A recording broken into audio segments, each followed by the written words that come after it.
Okay, we're going to call this meeting to order. This is the public hearing, calling the meeting to order at 7:04 on January 12th, 2023. Purpose of this meeting is for the public hearing. Can we have the roll call, please? Todd McCormick, Here. Sue Sherman, Julie Hammond, Here. Catherine Consalvo, Michael Mascola, Liz Costa, Here. Christy Eclair, Here. Karen White, Here. Sierra Dulce, Here. Mark Sherwood. Here. And then for the school board, Brian Boyle, Here. Michael Boucher, Here. Kristen Savage, Here. Katie Knutson, Here. Shauna Manthorn, Here. Kim Farah, Here. Kim McCormick, Sheila Lowe's, Here. and Mark Sherwood again. Okay. Great. Christy, can you lead us in the Pledge of Allegiance? Yes.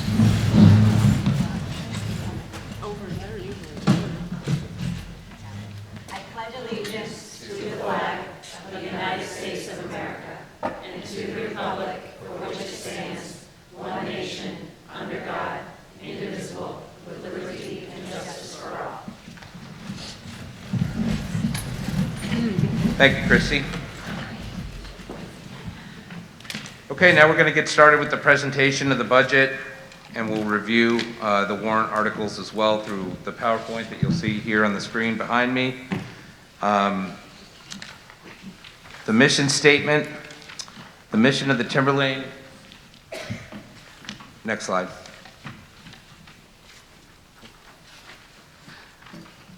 The mission of the Timberlane Regional School District is to engage all students in challenging and relevant learning opportunities, emphasizing high aspirations and personal growth. Members of the Budget Committee this year, we are from Atkinson, Julie Hammond until 2024, Catherine Consalvo till 2023, Danville, myself, Todd McCormick till 2023, Christy Eclair till 2025, Plastow, Sue Sherman till 2025, Michael Mascola until 2023, Liz Costa until 2023, Sandown, Karen White until 2023, and Sierra Dulce until 2025. And then our school board representative on the budget committee is Mark Sherwood. His term ends in 2025. For the school board, currently sitting from Atkinson, Brian Boyle, current chair, 2023, Michael Boucher, 2023, Plastow, Kristen Savage, vice chair, 2025, Katie Knutson, 2024, Shauna Manthorn, 2023, Danville, Kim Farah, 2023, Danville, Kim McCormick, 2025, Sandown, Mark Sherwood, 2025, Sheila Lowe's, 2023.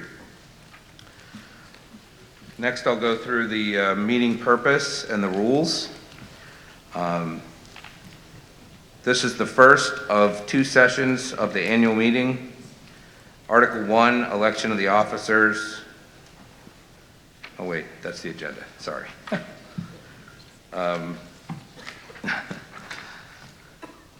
Here we go. Purpose of the public hearing, to present the, this is my fifth time, you'd never know. Purpose of the public hearing, to present the preliminary proposed 2023-2024 Timberlane Regional School District budget appropriations to the public, to allow for public testimony and questions on the budget prior to finalization by the Budget Committee. After the public hearing, the Budget Committee will finalize the budget for presentation at the deliberative session on February 9th. Only Budget Committee members may make motions to change the budget at the public hearing. Just some ground rules. Please silence all phones. Stand at the microphone if you wish to speak. We have a microphone here and a microphone over here. Please wait to be recognized before speaking. State your name and your town for the record. Please be respectful. Please refrain from profanity, personal attacks, rude or slanderous remarks. This will not be tolerated. Offenders will be asked to leave the meeting. Comments shall be limited to the topic at hand. Speakers will be allotted up to 5 minutes to make their statement. Please allow those who have not spoken an opportunity to do so before offering additional comment. If you are requesting to speak for the second time, it must be to discuss something new and not a repetition of previous comments.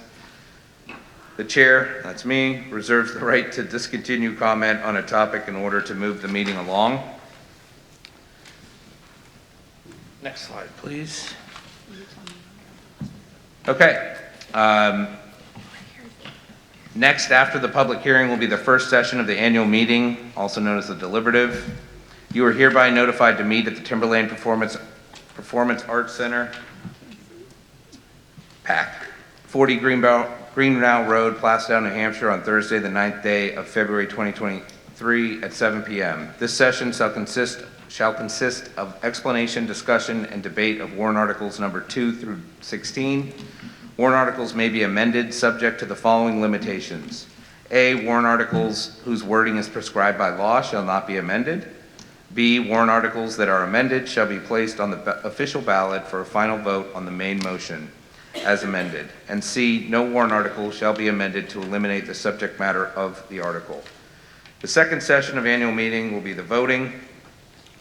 Voting on warrant articles numbers 1 through 16 will be conducted by official ballot to be held in conjunction with town meeting voting to be held on Tuesday, the 14th day of March 2023 at the town election polls in Atkinson, Danville, Plastow, and Sandown, New Hampshire. Atkinson voting will be conducted at the Atkinson Community Center from 7 a.m. to 8 p.m. Danville voting will be conducted at the Danville Community Center from 8 a.m. to 8 p.m. Plastow voting will be conducted at the Plastow Fishing Game Club from 7 a.m. to 7 p.m. And Sandown voting will be conducted at the Sandown Town Hall from 8 a.m. to 8 p.m. Article 1, Election of Officers. The Timberlane Regional School District announces the following elected official vacancies beginning March 2023. Residents may file for candidacy at the Superintendent's Office, 30 Greenhow Road, Plastow, New Hampshire, Monday through Friday, 8:30 a.m. to 4 p.m. Filing period is from Wednesday, January 25th, 2023 to Friday, February 3rd, 2023 at 5 p.m. The vacancies are as follows this year. Atkinson voters, school board member, 3-year term. Atkinson voters, school board member, 1-year term. Danville voters, school board member, 3-year term. Plastow voters, school board member, 3-year term. Sandown voters, school board member, 1-year term. Atkinson voters, budget committee member, 3-year term. Danville voters, budget committee member, 3-year term. Plastow voters, budget committee member, 3-year term. Plastow voters, budget committee member, 1-year term. Sandown voters, budget committee member, 1-year term.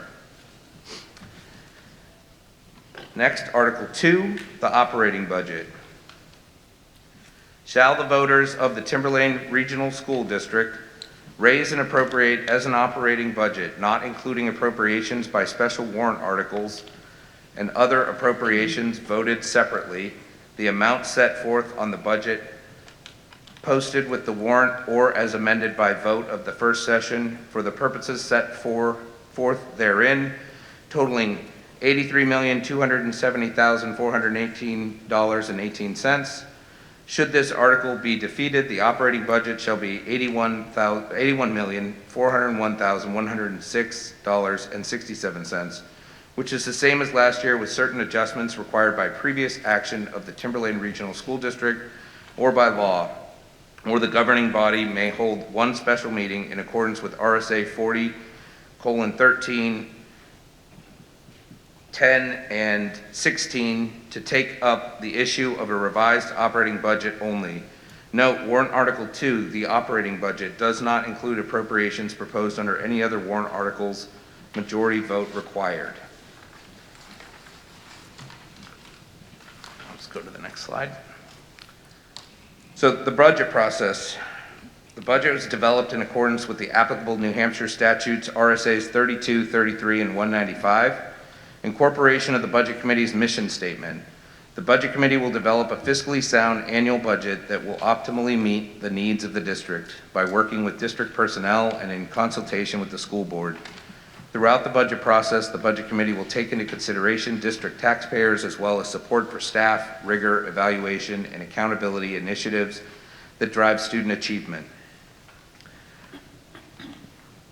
Continuing on the next page, review of actual expenditures in prior years, consideration for staffing and enrollment projections, deliberation of capital improvements requested within the capital improvement plan, collaboration with administrators, department heads, teachers, and others. The budget overview. The 2022-2023 voted budget was $76,067,329. The 2023-24 proposed budget is $83,020,418. This excludes the capital reserve contributions voted. The net change is $6,953,089, and it's a 9.1% increase year over year. Some of the major budget drivers that got us to this number this year: benefits, $2.6 million; capital improvement, $1 million; special education, $985,000; student transportation, $760,000; salaries, $470,000; utilities, $450,000; facilities, $220,000; professional services and professional development, $160,000; food service, $178,000; equipment increase, $74,000. Next is the salaries and benefits budget by object code. Object code 1XX, total salaries. Fiscal year 2024 proposed $37,019,082. Fiscal year 2023 voted was $36,549,850. That's a $469,233 variance. Object code 210, group insurance. 2024 proposed is $13,590,680. 2023 voted was $11,322,466. That's a $2,268,214 variance. Object code 2020 or 220. FICA in 2024 proposed, it's $2,842,686.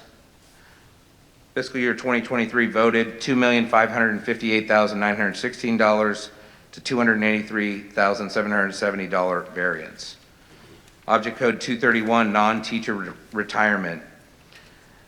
FY 2024 proposed $1,195,427. FY 2023 voted $1,125,767. That's a $69,660 variance. Object code 232, teacher retirement. FY 24 proposed $5,486,819. FY 23 voted was $5,533,876. That's a decreased variance of $47,057. Object code 240, tuition reimbursement. FY 24 proposed $244,500. FY 23 voted $218,500 to $26,000 variance. Object code 250, unemployment compensation. FY 24 proposed $30,000. FY 2023 voted $30,000, no variance. Object code 260, workers' comp. FY 2024 proposed is $267,420. FY 2023 voted was $291,433. That's a decreased variance of $24,013. Object code 290, other employee benefits.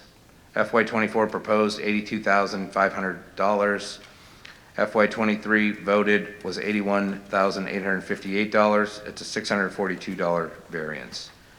In total, subtotal salaries and benefits, FY 2024 proposed $60,759,114. FY 2023 voted was $57,712,666.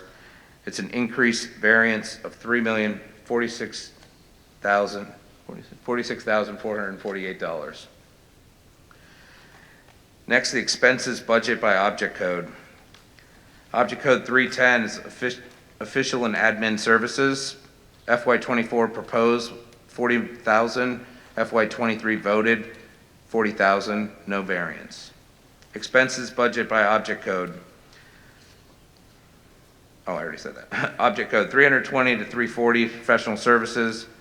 FY '24, $2,021,611. FY '23 voted was $1,690,826. It's an increased variance of $330,785. Object code 410, water, sewer, septic. FY '24 proposed $74,500. FY '23 voted $124,380. It's a decreased variance of $49,880. Object code 420, cleaning services. FY '24 $95,000. FY '23 voted. FY '24 proposed $95,000. FY '23 voted $89,500. It's an increased variance of $5,500. Object code 422, snow removal. FY '24 proposed $12,000. FY '23 voted $10,000. It's an increased variance of $2,000. Object code 430, repair and maintenance. FY '24 proposed $812,967. FY '23 voted $576,781. It's an increased variance of $236,186. Object code 432, plumbing and electric repair. FY '24 proposed $55,000. FY '23 voted $50,000. Increased variance of $5,000. Object code 450, construction services and buildings. FY '24 proposed $1,892,200. FY 2023 voted was $892,200. This is a increased variance of $1 million. Object code 490, other purchase property. FY '24 proposed $9,000. FY '23 voted $6,500. It's an increased variance of $2,500. Object code 519, student transportation. FY '24 proposed $4,454,596. FY '23 voted $3,693,592. That's an increased variance of $761,005. Object code 520, insurance. FY '24 proposed $234,058. FY '23 voted $219,498. That's an increased variance of $14,560. Object code 531 to 532, telephone communications. FY '24 proposed $150,240. FY '23 voted $150,240, zero variance. Object code 534, postage. FY '24 proposed $6,300. FY '23 voted $4,300. That's an increased variance of $2,000. Next page. Expenses budget by object code continued. Object code 540 to 550, printing and advertising. FY '24 proposed $16,514. FY '23 voted $14,570. That's an increased variance of $1,944. Object code 56X, tuition. FY '24 proposed $4,430,000. FY '23 voted $3,652,000. That's an increased variance of $778,000. Object code 580, travel, workshops. FY '24 proposed is $69,320. FY '23 voted $66,021. That's an increased variance of $3,299. Object code 610, supplies. FY '24 proposed $1,414,308. FY '23 voted $1,333,781. That's an increased variance of $80,527. Object code 62X, utilities, energy. FY '24 proposed $1,335,075. FY '23 voted $879,305. That's an increased variance of $455,771. Object code 640 to 650, books and info, resources and software. FY '24 proposed is $1,107,835. FY23 voted was $1,138,771. That's a decreased variance of $30,936. Object code 73X, equipment, FY24 proposed $800,155. FY23 voted $726,585. That's an increased variance of $73,570. Object code 810, dues and fees. FY24 proposed $125,310. FY23 voted $88,727. That's an increased variance of $36,583. Object code 830 to 910, bond, principal, and interest. FY24 proposed $145,500. FY23 voted was $125,401. That's an increased variance of $20,099. Object code 930, fund transfer offset by revenue. FY24 proposed $2,959,814. FY23 voted $2,781,686. That's an increased variance of $178,128. Subtotal of operating expenses. FY24 proposed $22,261,304. FY23 voted $18,354,663. That's an increased variance of $906,641. So total expenses, FY24 proposed $83,020,418. FY23 voted $76,067,329. That's an increased variance of $6,953,089. That is all of the budget by object code. That's a whole lot to say. At this point, we are going to open this up to public comment on the proposed operating budget.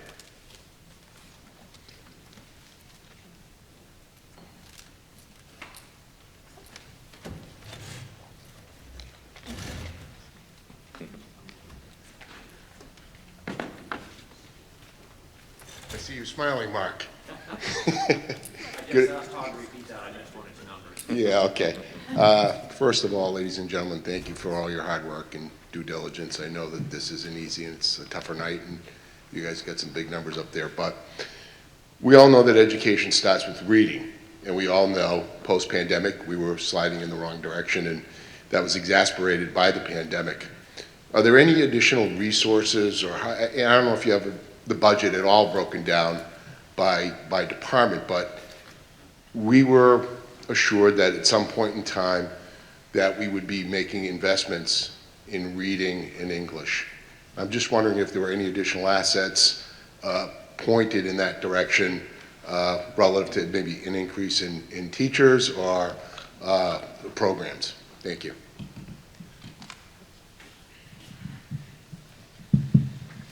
We'll take that. Go for it. At this table. We did not, I'm looking at Sandy to confirm for me with a head nod or shake me off, but we did not add any additional staff specific to literacy support.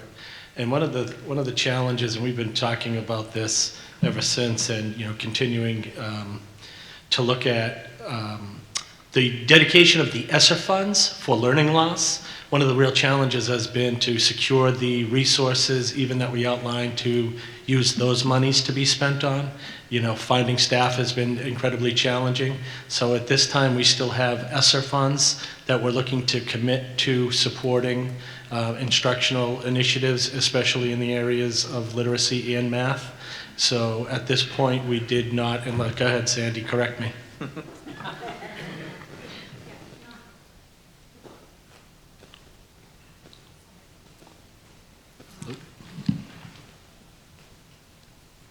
Hi, not a correction, just additional information.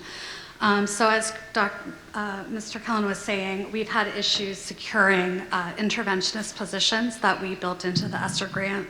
You'll hear more about that at the school board meeting next week when we give you an update. However, in this year's budget and projected for next year, we did budget for instructional supplies with regard to additional readers, leveled readers that we were able to purchase. That was part of the operating budget, not our ESSER funding. We currently, through a Title II grant, we're able to leverage grant funding to provide letters training for our educators that's focused on literacy. And so that's something that's ongoing. We'll be continuing that. And we're digging deep with instructional coaches that we have at our elementary schools to provide ongoing professional development with our classroom teachers around literacy. So there is a lot of work going on. Staffing is a component of it, but we have provided professional development and resources as well. So. Thank you. Yep.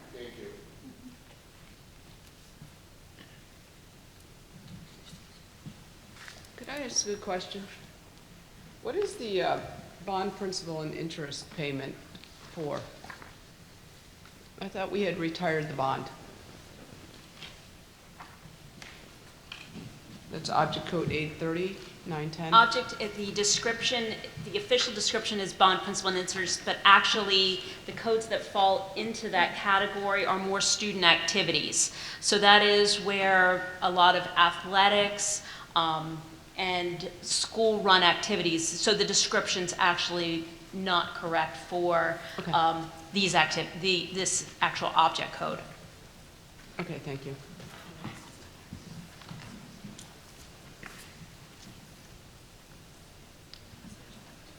One other comment I'd like to make to the Budget Committee. I'm aware that you put an extra $1 million in capital into this proposed operating budget. I'm all in favor of increasing the amount of money that we put into capital. But if you look at the historical record and look at the votes over the last 20 years, you will find that if the default budget and the proposed budget differ by more than $300,000 to $400,000, that rarely, if ever, will the proposed budget pass. We're now looking at a delta of over $2 million. I think that the Budget Committee should reconsider the addition of another $1 million to the capital in the proposed budget. As I said, I'm not against capital improvements, and they're sorely needed, which is why the board has put a lease together. But I'm just concerned about the proposed budget passing, and I would like it to pass.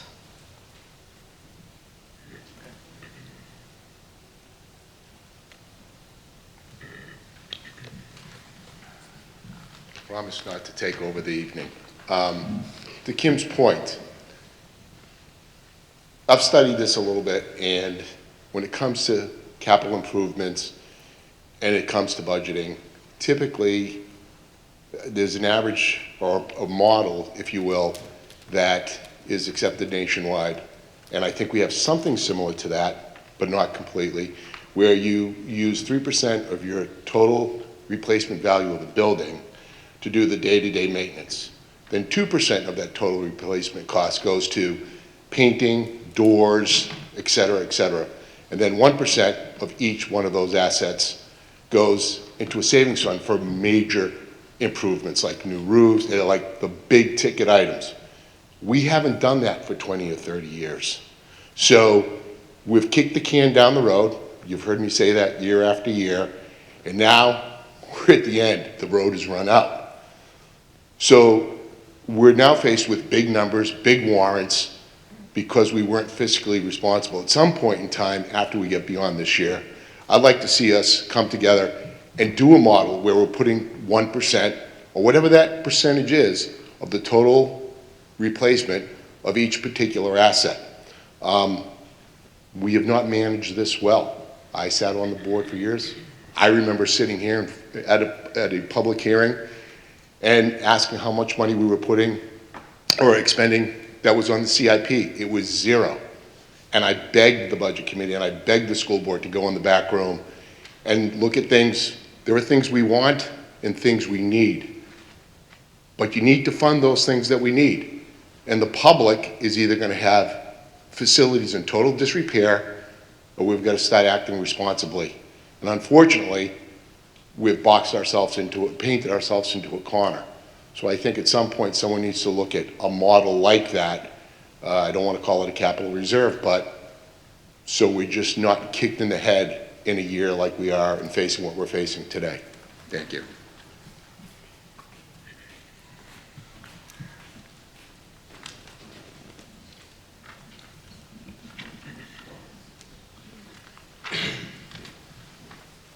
Any other comments? All right, with that, I'm going to hand this over to the school board to go over the default budget. Brian or Kim? Yeah, I'm gonna let Dr. Farrer, Thank you. All right. so good with the microphone. I'm presenting the default budget overview. The 2022-23 voted budget was $76,067,329. The default budget for 23-24 is $81,151,107. That's a net change of $5,083,778 with a percent change of 6.7%. The budget drivers, benefits are up 2.5 million. Custodial and cafeteria union salary increases 125,000. Non-union salary increases 122,000. Increase in substitute teachers rate 80,000. Special education 985,000. Student transportation 760,000. Food service 178,000. Utilities 450,000. One-time budget expenses that were removed amount to 160,000. The default budget is prepared according to RSA 40:13 9B. As used in this subdivision, it means the amount of the same appropriations as contained in the operating budget authorized for the previous year, reduced and increased, as the case may be, by debt service contracts and other obligations previously incurred or mandated by law, and reduced by one-time expenditures contained in the operating budget and by salaries and benefits of positions that have been eliminated in the proposed budget. For the purposes of this paragraph, one-time expenditures shall be appropriations not likely to recur in the succeeding budget, and eliminated positions not including vacant positions under recruitment or positions redefined in the proposed operating budget, as determined by the governing body, unless the provisions of RSA 40:14B are adopted. Of the local political subdivision. In calculating the default budget amount, the governing body shall follow the statutory formula, which may result in a higher or lower amount than the proposed operating budget. Contracts, as used in this subdivision, means contracts previously approved in the amount so approved by the legislative body in either the operating budget authorized for the previous year or in a separate warrant article for a previous year. The next item I'm reading from is the MSDSB, which will be signed by the school board. For instruction accounts 1100 through 1199, regular programs, the prior year adopted budget was $19,645,944. Increase is $75,737. There's a decrease of one-time appropriations of $21,000 for a default budget of $19,681,000. Or $19,700,681. Regular programs, 1,200 to 1,299, $11,571,708. Increases of $984,508, and default budget $12,556,216. Vocational programs, 1,300 to 1,399, $145,000. Default budget $145,000. 1,400 to 1,499 other programs, $934,511 previous year. Default budget $934,511. 1,600 to 1,699 adult continuing education programs. Prior year, $144,599. Default budget, $144,599. Support services, $2,000 to $2,199. Student support services, $3,841,723, reduced by $1,497. Default budget, $3,840,226. Lines 2200 to 2299, instructional staff services, $1,252,328. Default budget, $1,252,328. General administration, 2310, 2319, other school board, prior year, $330,380. Default budget, $330,380. Executive administration, 2320, 2399, all other administration, prior year, $991,435, increased $182,744. Default budget, $1,174,179. 2400 to 2499, school administrative service, $3,082,025. Default budget, $3,082,025.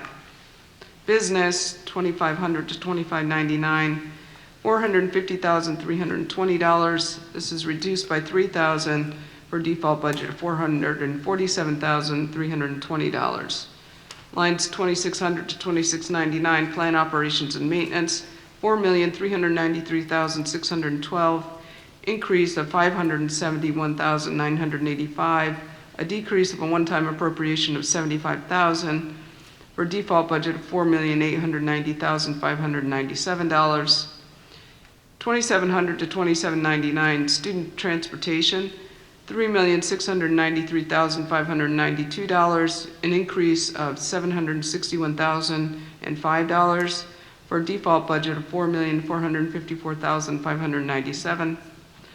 Lines 2800 to 2999, support service central and other, $21,738,342.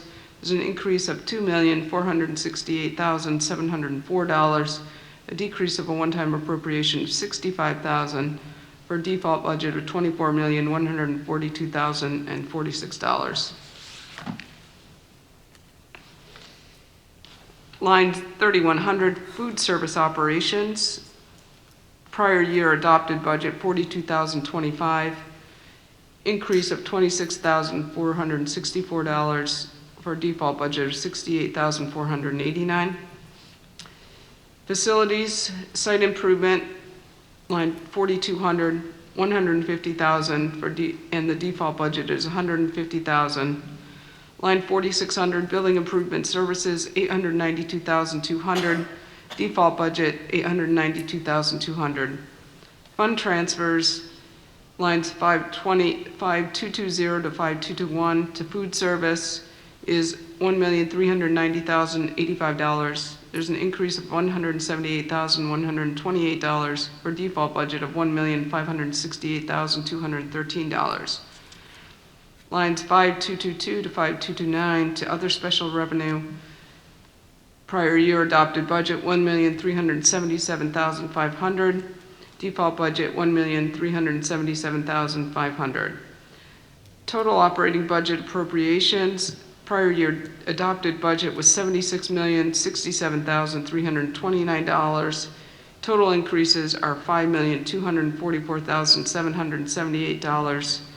There's a decrease in appropriations of $161,000 for a default budget of $81,151,107. The reasons for the reductions, lines 2320 to 2399, professional development funds per CBA and SAU 106 non-union employee salary increase, 2500 to 2599, SAU business office salary, 3100 food service worker salary increase per the collective bargaining agreement, 2600 to 2699, there were insurance and utilities increases per contractual agreements. Lines 1100 to 1199, there's a contractual increase in the substitute teacher rate minus one-time music instrument purchases. Line 1200 to 1299, these increases are due to special education, private tuition, and professional services. Line 2000 to 2199, there's a change in non-union educational assistant salaries. Lines 2700 to 2799, Student transportation contractual increase with first student, $2,800 to $2,999. Employee health insurance increase per GMR, which is guaranteed maximum rate, and FICA. Lines 5220 to 5221, there's a food service contractual increase per the new CBA agreement. We'll now open the floor for public comment on the default budget.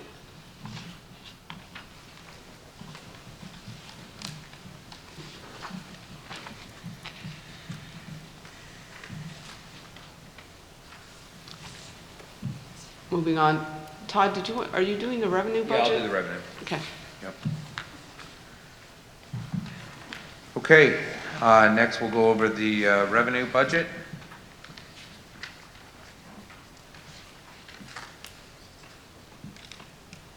Timberlane Regional School District FY 2024 proposed revenue budget. We'll start with local revenue, account 0770, unassigned fund balance. FY 2024 proposed $1 million. FY 2023 voted was $1 million. FY 2022 actual was $3,625,116. FY 2021 actual was $3,417,890. Local revenue 1310, regular day tuition.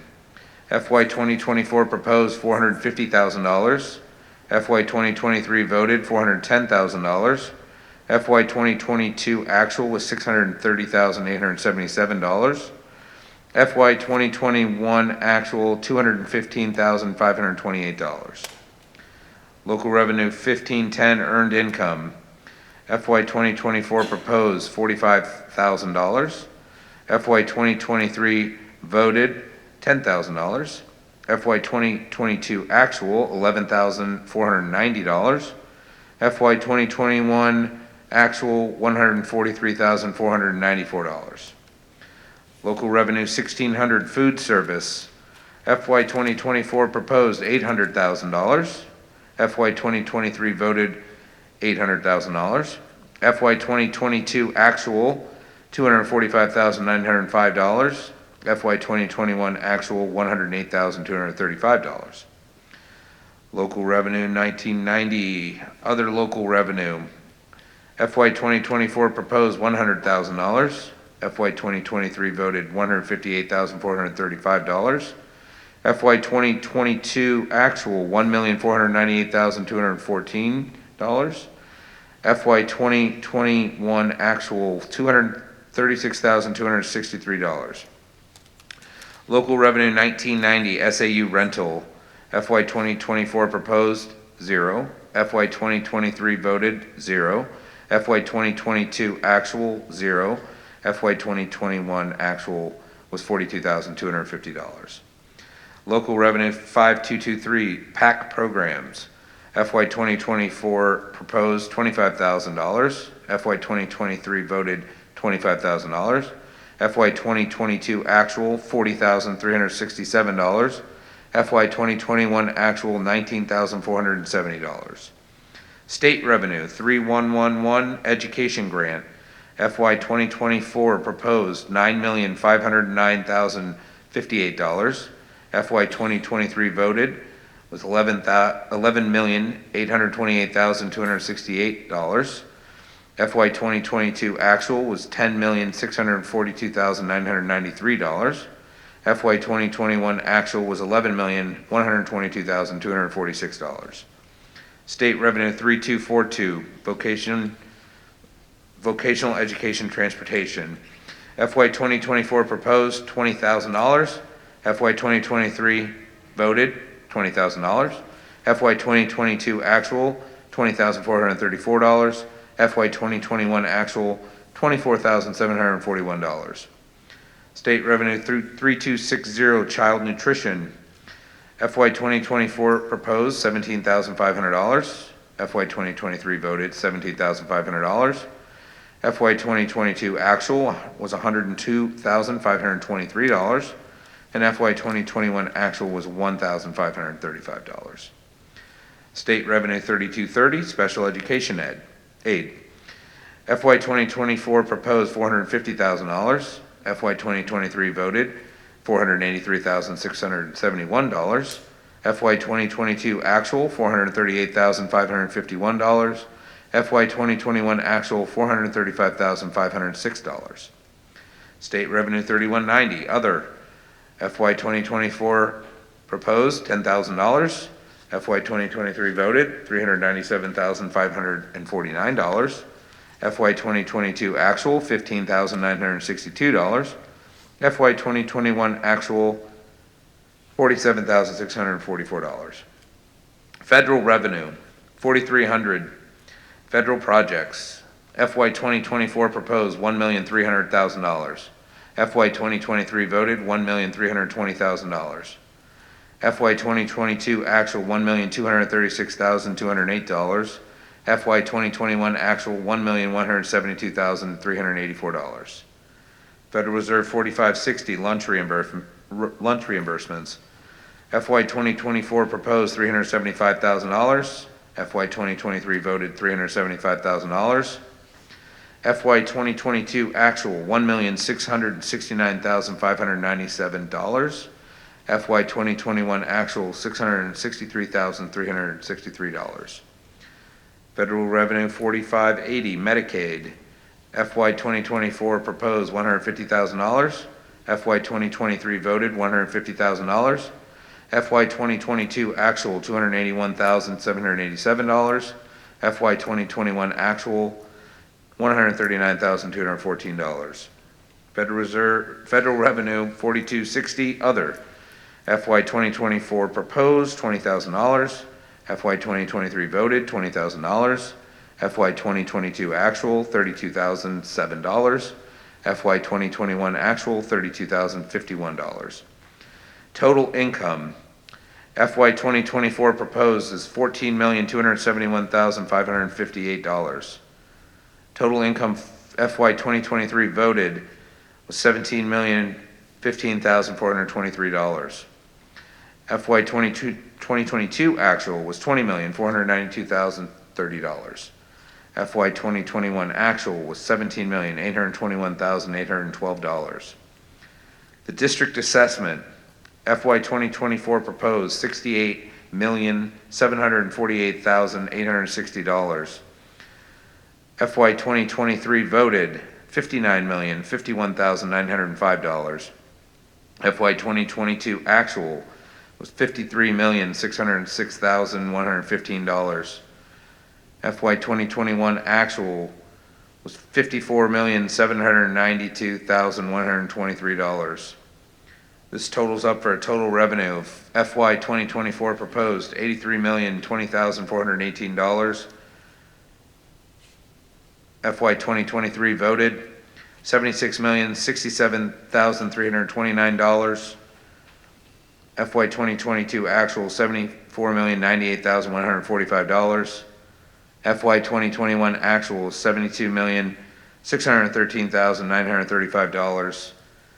These FY 2024 proposed and FY 2023 voted exclude capital reserve contribution. That is the revenue budget. I'll open it up for a public comment on the revenue budget. Can I ask a question regarding the education grant? Why has that revenue dropped $2 million?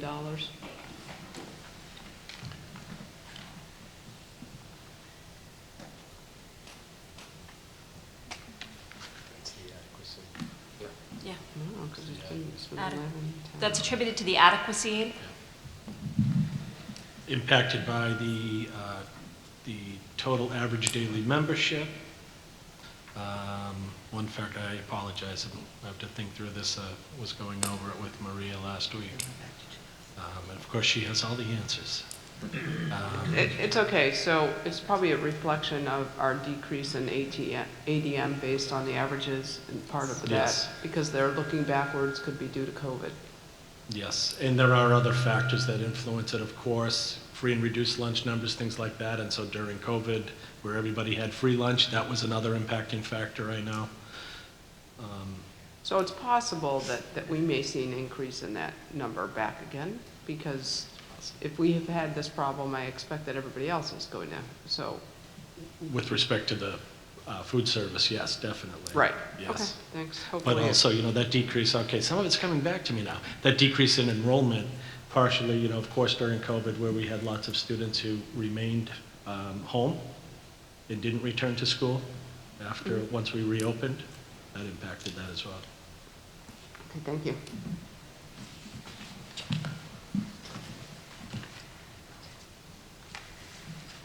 Any other comments on the revenue budget? Okay, I'm gonna kick this back over to the school board to go through the warrant articles. Moving on to Article 3, this is a 3-year collective bargaining agreement with the Timberlane Administrators Union. Shall the voters of the Timberlane Regional School District approve the cost items included in the collective bargaining agreement reached between the Timberlane Administrators Union and the Timberlane Regional School Board, which calls for the following increases in salaries and benefits at the current staffing levels over the amount paid in the prior fiscal year. Fiscal year 23-24, estimated increase is $459,400. Fiscal year 24-25, increase $137,501. Increase in 25-26 is $135,523,000 for a 3-year total of $732,424. And further, to raise and appropriate the sum of $459,400 for the 23-24 fiscal year, such sum representing the additional costs attributable to the increases in salaries and benefits required by the new agreement over those that would be paid at the current staffing levels. Majority vote required.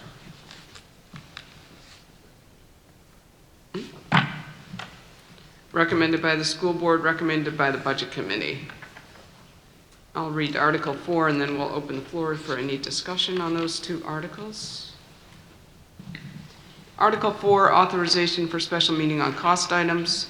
Shall the voters of the Timberlane Regional School District, if Article 3 is defeated, authorize the Timberlane Regional School Board to call one special meeting at its option to address Article 3 cost items only. Majority vote required, recommended by the school board. So we'll open up for public comment on Articles 3 and Article 4, 3-year collective bargaining agreement and authorization for a special meeting on cost items.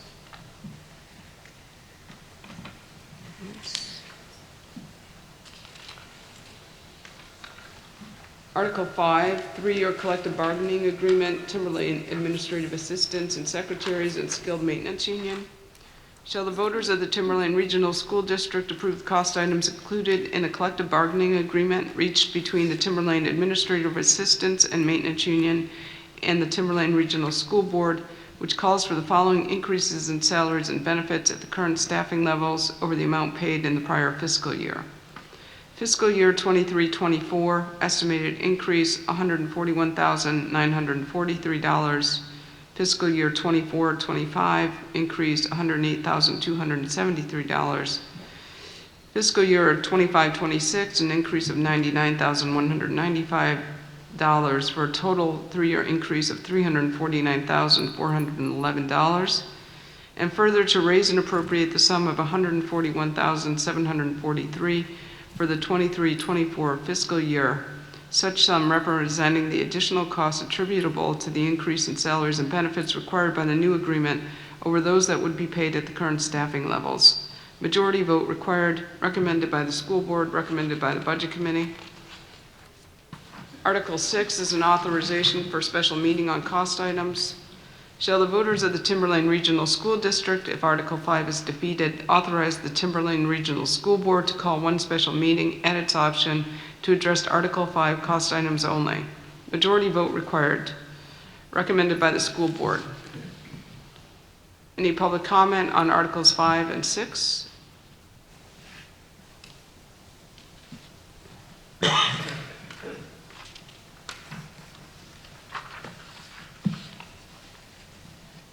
Article 7, 3-year collective bargaining agreement with the Timberlane Support Staff Union.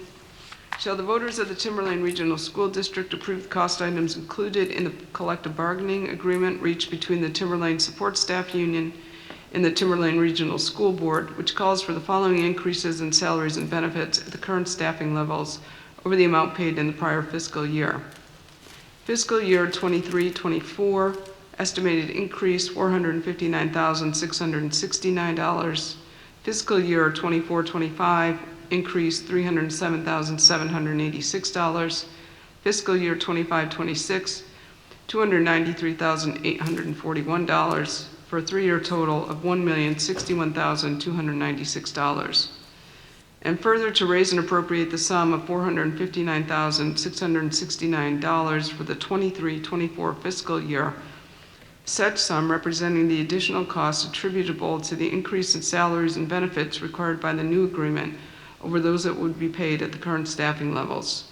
Majority vote required. Recommended by the school board, recommended by the budget committee. Article 8, authorization for special meeting on cost items. Shall the voters of the Timberlane Regional School District, if Article 7 is defeated, authorize the Timberlane Regional School Board to call one special meeting at its option to address Article 7 cost items only. Majority vote required. Recommended by the school board. Any public comment on Articles 7 and 8? Good evening. Hi. Laurie Hirschenroder. I live in Plastow, New Hampshire. Do you need my address? No. Excellent. So I am just going to, I'm all for transparency. I noticed the numbers are different. I've been involved in all 5 negotiations for TSSU in the past 10 years. And I was just noticing that with the numbers that we were given during negotiations are different than what I just saw. It's less? Go ahead, Lisa, go ahead. Okay. The number in the warrant article varies from what you were doing in negotiations due to the health insurance. The health insurance piece for TSSU for 24 would have been $311,261. That is in the operating budget because we're already contracted for that increase with our health insurance, so that's why it's not part of the warrant article as well. Okay. And I just want to thank the public for supporting us, and we really hope that we get your support again. All is not well in Timberlane right now, just being honest. I'm really concerned about staffing, and I hope that the public understands that we're working our tails off. We always have, always will, and our number one concern is our students. We want all that they fully deserve, and we hope that we can all work together to make things better. Thanks. Just a quick question.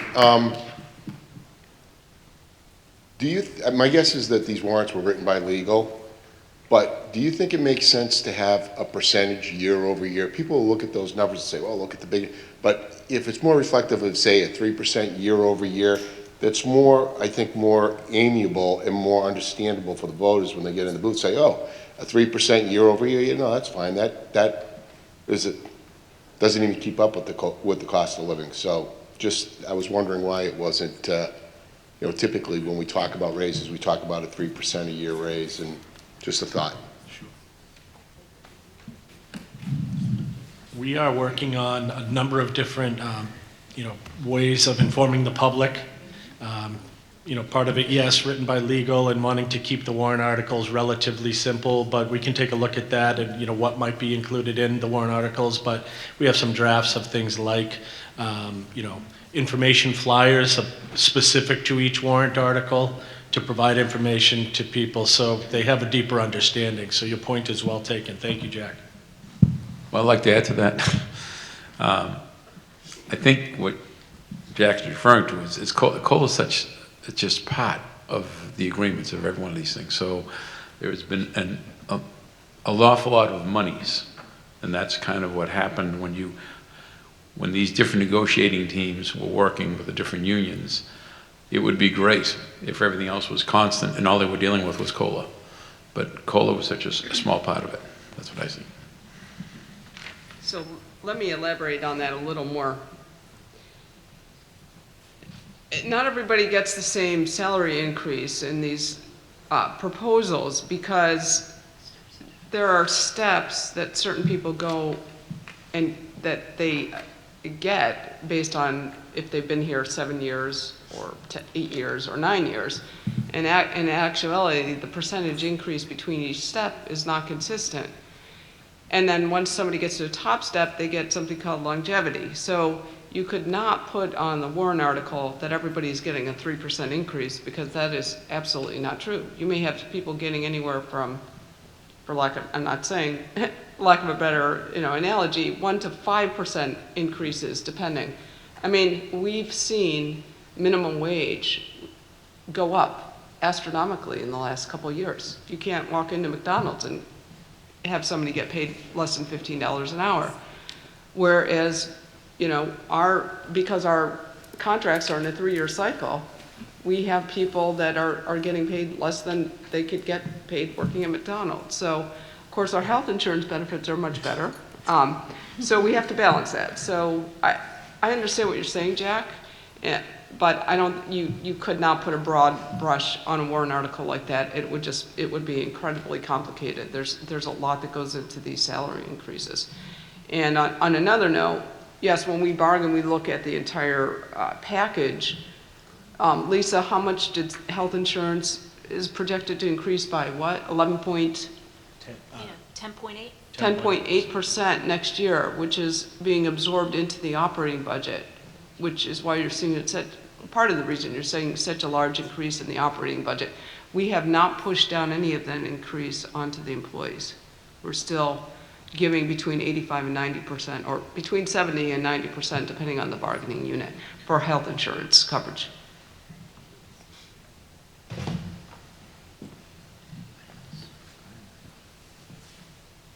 Okay, moving on to Article 9. 1-year collective bargaining agreement, Timberlane Teachers Association. Shall the voters of the Timberlane Regional School District approve the cost items included in the collective bargaining agreement reached between the Timberlane Teachers Association and the Timberlane Regional School Board, which calls for the following increases in salaries and benefits at the current staffing levels over the amount paid in the prior fiscal year. Fiscal year 23-24, estimated increase $404,485. And further, to raise and appropriate the sum of $404,485 for the 23-24 fiscal year, such sum representing the additional costs attributable to the increase in salaries and benefits required by the new agreement over those that would be paid at the current staffing levels. Majority vote required. Recommended by the school board, recommended by the budget committee. Article 10, authorization for special meeting on cost items. Shall the voters of the Timberlane Regional School District, if Article 9 is defeated, authorize the Timberlane Regional School Board to call one special meeting at its option to address Article 9 cost items only. Majority vote required. Recommended by the school board. Opening up public comment on Article 9 on the 1-year collective bargaining agreement for TTA and the authorization for special meetings on cost items, Article 10.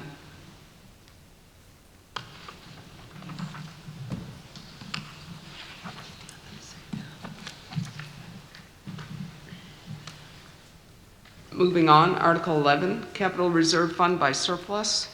Shall the voters of the Timberlane Regional School District raise and appropriate up to $250,000 to be placed in the school building construction, reconstruction, capital improvement, and land purchase Capital Reserve Fund established in 1996, with such amount to be transferred from those funds in the June 30th, 2023 unassigned fund balance available for transfer on July 1 of this year, which were apportioned as capital expenses in the 2022-2023 budget in accordance with Article 6 of the Timberlane Regional School District Articles of Agreement.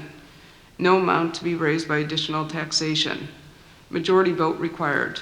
Recommended by the school board, recommended by the budget committee. Is there any public comment on the Capital Reserve Fund by surplus?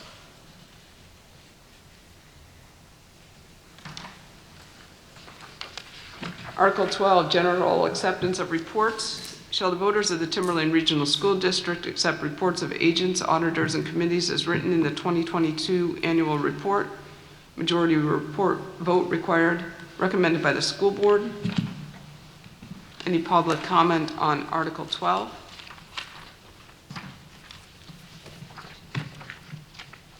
Article 13, Emergency Contingency Fund. Shall the school district establish a contingency fund for the upcoming fiscal year for unanticipated expenses that may arise as the district continues to respond to the national economic crisis, and further raise and appropriate $500,000 to go into that fund? Any appropriation left in the fund at the end of the year will lapse to the general fund and be used to offset the local education property tax rate. Majority vote required. Recommended by the school board, recommended by the budget committee. Public comment on the emergency contingency fund, Article 13. Article 14, fund balance retention. Shall the Timberlane Regional School District vote to authorize indefinitely until rescinded to retain the year-end unassigned general funds in an amount not to exceed in any fiscal year 5% of the current fiscal year's net assessment in accordance with RSA 198:4B2? Majority vote required. Recommended by the school board, recommended by the budget committee. Any public comment on Article 14, fund balance retention?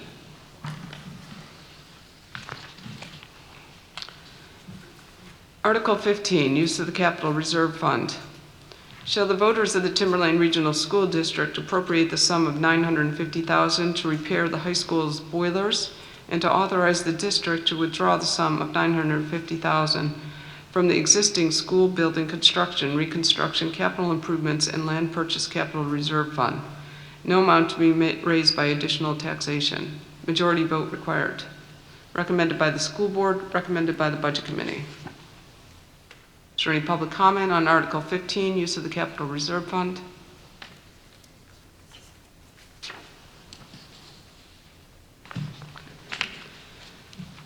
Article 16, lease purchase agreement. Shall the district raise and appropriate the sum of $25,243,000 gross budget to acquire and install ventilation, roofing, and energy-saving equipment at the schools and facilities of Atkinson, Danville, Plastow, and Sandown, which shall be funded with a lease agreement for up to 20 years, and to raise and appropriate an additional sum of $1,843,721 from taxation for lease payments during the 23-24 fiscal year. The annual lease payments will be approximately $1,843,721. The lease agreement will contain an escape clause. This is recommended by the school board and recommended by the budget committee. Is there any public comment on the lease purchase agreement?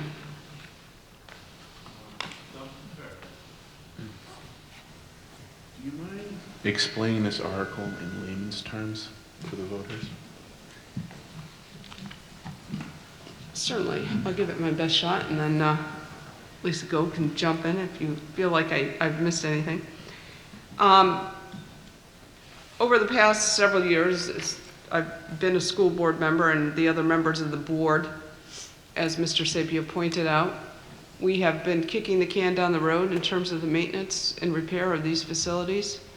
We have a huge number of buildings, a huge square footage, and there have been no major improvements done in the district since the building of this PAC, which was 20 years ago.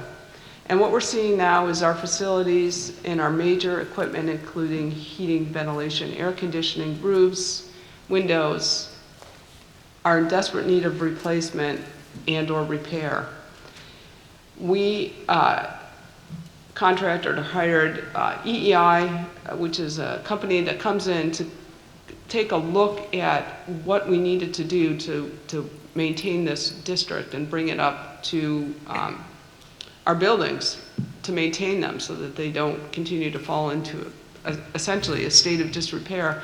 At the same time, looking at the fact that, as you know, in your house, if your boiler is 20 years old, it's not running efficiently. So not only are you trying to repair something that you may not be able to repair, which we've run into because we can't get parts for some of these things, but we're also using a lot of energy, which is increased greatly in cost.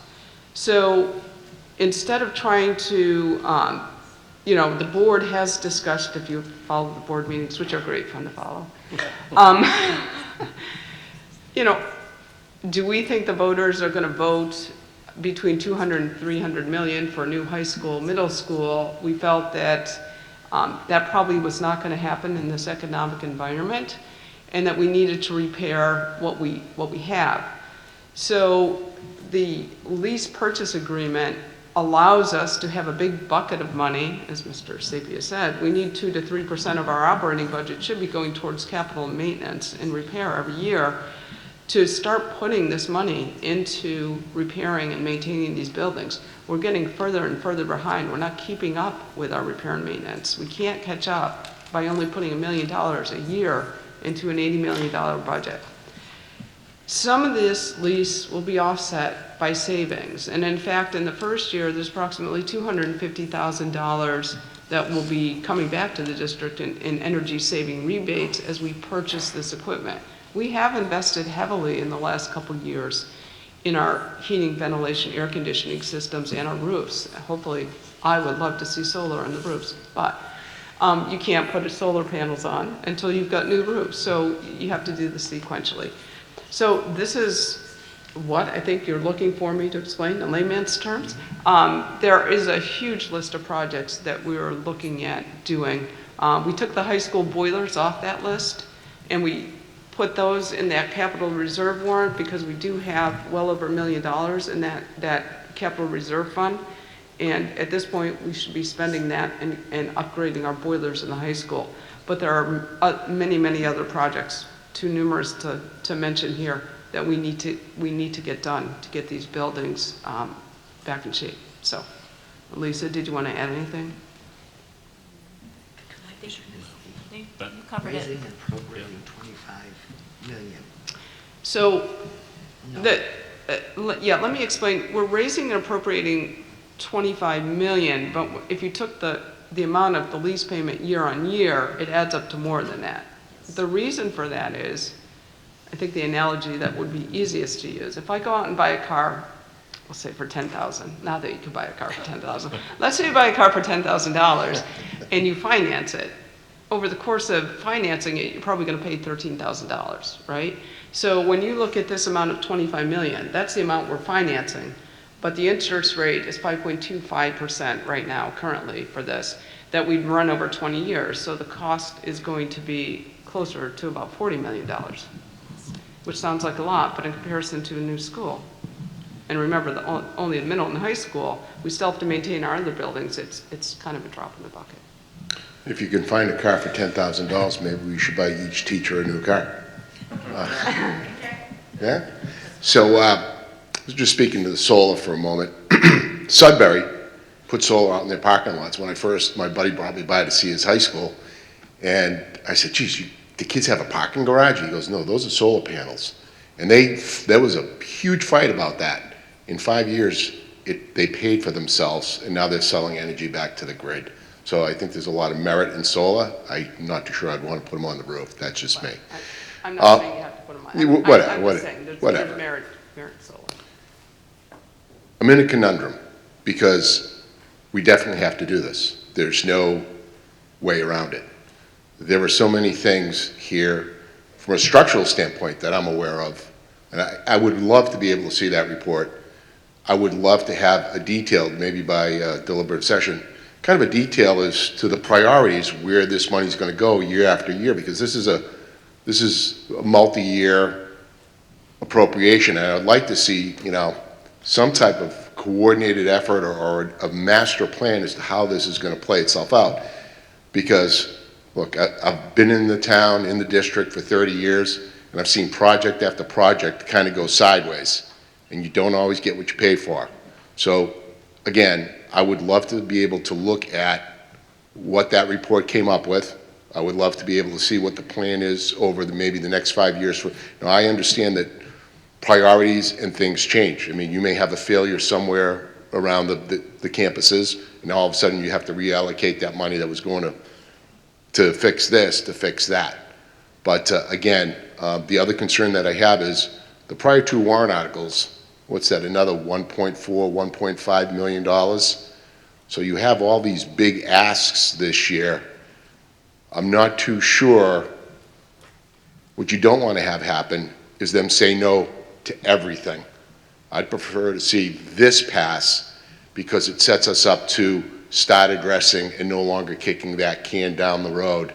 But I think if you hit the voters up with too much, they'll reject everything. That's just my gut instinct after looking and listening to this today. But again, a little bit more detail with this would be super helpful, I think, to the voters. Thank you. If I could, and I'll just shoot from the hip a little bit here, Jack. You're spot on, and being both on BudCom and school board, your concerns absolutely are our concerns as well. So we have infrastructure that is crumbling, and we're not repairing it at the level that it's degrading, quite frankly. And this is the biggest investment of any of our towns, right? We're, an $80 million corporation here, and it's falling to disrepair. Hence the EEI, and they weren't the only ones that we had come in. I do believe we have some of those sessions where they presented to us, recorded. I'll try to get you those links. And we have actually talked about year 1 priority, year 2 priority. Some of those wanting to emphasize what structurally needs to be addressed sooner rather than later, or else the expense will go up. And also things that can provide us some initial money savings in efficiencies. So that is absolutely something that both committees have looked at. And our concern is all these big ticket items and the sticker shock. But looking at some of the other warrant articles that deal specifically with the people that keep our institution, that keep Timberlane, their compensation has fallen into disrepair as well, so that needs to be addressed immediately. Right, so it's these balancing. This has got nothing to do with the compensation. My comments were non-compensation related. They were just the emergency fund, the capital reserve funds, that type of stuff. Have you looked at, I think one of the animals that's in most disrepair from a structural standpoint is the gym and the locker rooms. And I would love to see, don't take this the wrong way, guys, but I'd like to see that after we pull the wrestling banners down, hit with a low-level napalm strike, and rebuild the gym. Because that is, at some point, there's a marginal rate of return where fixing up the old stuff doesn't make much economic sense. So I hope you explore all the options once this passes. But again, looking at the prior couple warrants, I just wonder if the ask is too big. And I'm not saying I don't agree with them. I mean, I'd like to fund it all in 1 year and get everything built up right away, but you run the risk of everything being rejected. Thank you. We know. We know, Jack, and I've been on this budget committee for 5 years, and we've done, to coin your term, kick the can down the road. And unfortunately, this is kind of the result of that, right? We've done everything we could to just keep that budget so close so that we could get it in there, and we barely squeezed out not even $1 million to go towards facilities on average. Have we had a level funded budget for 4 years leading up to this? Yeah, we definitely have, and that's great, and it helps keep the lights on. But I encourage all of you and the entire public in this district to go and look at the videos that Dean Zanello put together of the public tours that we do every fall in every facility, and you would be shocked. Shocked. I mean, we do the best possible job and have an amazing staff, and they keep these places clean, they keep these kids safe, but at the end of the day, we've got 50, 60-year-old buildings in this district. That's a fact. And to the numbers that they're talking about down there, prices are high. We're not going to get anybody to go for a $250 million, new buildings at this juncture. We got to do something. We have to do something, right? And so this, correct me if I'm wrong, Dr. Fair or Brian, but this $25 million, this does not wipe out the CIP. No. The capital improvement is much larger than that, and so this is that's another thing that's been kicked out, because we can't attack that with $1 million a year, the CIP. We have to take a bite out of this and really do some of these important projects, and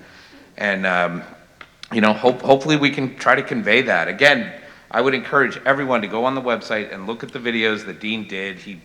I don't know if he used a drone in this, I don't think he did, but he went all over and followed us around as we went in and out of all these buildings and all the rooms and the boiler rooms and, you know, God willing, we get, you know, all of this stuff passed, and we can move ahead and really invest in our schools and in our students, but, you know, when we do these public tours, it's public, and we're trying to get more and more people to come and see what they look like, right? So, anyway. Well, I'd like to piggyback on that a little bit. That I spent an awful lot of time on this board looking at buildings. This is the first time we've gone about it this way, because since I've been on the board, we've done what we can to increase the money per year we put into our buildings. You're looking at an annual payment here of $1.8 million, which quite honestly will be less than that because we'll have some net savings. In the way this lease is set up, we have an opportunity to do $25 million worth of improvements over the next couple of years. It's up to the incoming board to address that. There's over $100 million of projects that have been identified. And I'm sure that the priorities of those may change, but if we keep going at it, $1 or $2 million a year, we're getting nowhere. This gives us an opportunity, to take $25 million and put it into all 4 towns. You will see a difference when you put $25 million on all 4 towns. The $1 or $2 million since I'm on the board, people talk to me all the time, they don't see it. I get it. You take $1 million, $2 million, you divide it by the number of buildings, the 4 towns, it's not a lot of money. Todd was, you just pretty much just keep the lights on, and you've got some of your maintenance people, their hands are tied, they can't do improvements, they do repairs. Now what we're trying to do is take it to the next level. And hang on, before you go, Jack, I understand that these are big asks. When we looked at the lease purchase agreement, when the board discussed it, we discussed a higher amount. We discussed well over $40 million.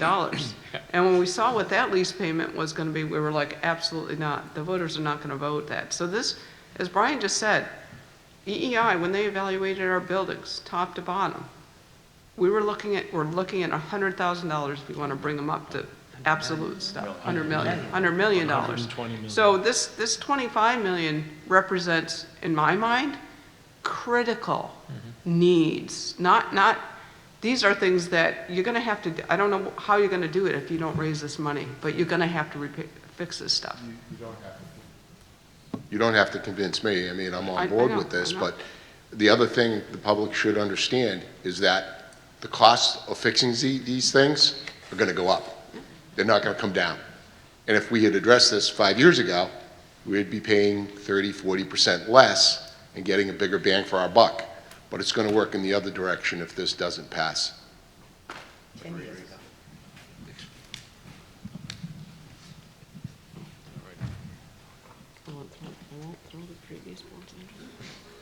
And just Jack, to one of your points, the $950,000 for the boilers has already been raised and appropriated. It's in a capital reserve fund. That is not going to cause anything in taxation. That money's there. We just have to pull it out, just like we did for the middle school roofs. Those are middle school roofs that we did, right? For $600,000. That money's there. Oh, look at its cat. Yeah. It's cat. Just a quick question. Wait, you need to state your name and. Kat Lancaster, Danville. I think that the numbers and the way that they fall are the sort of scary part, because it says 25 million gross and then 1.8 in addition to. But it's really, if I have this right, let me enter into the 25 million agreement with a 1.8 payment. Correct. But it doesn't. But the way it's worded sound. But that's how all the warrant articles read if you. And I get that. This is more for whoever's watching, Okay, that okay. they need to understand it's not 25 million and 1.8. It's Right, enter into a $25 million agreement with a 1.8 payment. for the first year, Yes. and then, Thank you. thank you. Because it does kind of read like Yeah, it's I know, but appropriating it that's all. the way they all read. Is there any further comment on the public lease purchase agreement?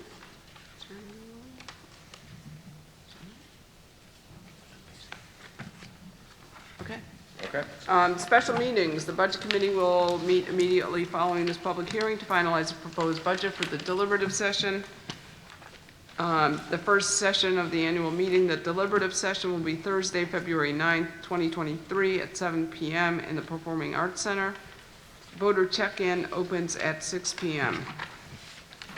Thank you for your continued support, Timber Lane Together. Budget Committee, where do you have a location? Over there? Okay. We can stay here. We just get to leave. That's fine. Okay, we'll stay here, but for the purposes of this meeting, I'm going to, call this public hearing to an end, and we will either see you at our next meeting that we're going to do here after this, or at the deliberative session on February 9th. So we will. If you're not staying, I just wanted to thank you all for coming out. We appreciate you with your time and commitment to this process. So thank you all very much. I know we have lots of our administrators and teachers and paraprofessionals here and some administrative assistants. So thank you all. Thank you very much. We're going to adjourn this meeting at 8:30 p.m. Thank you.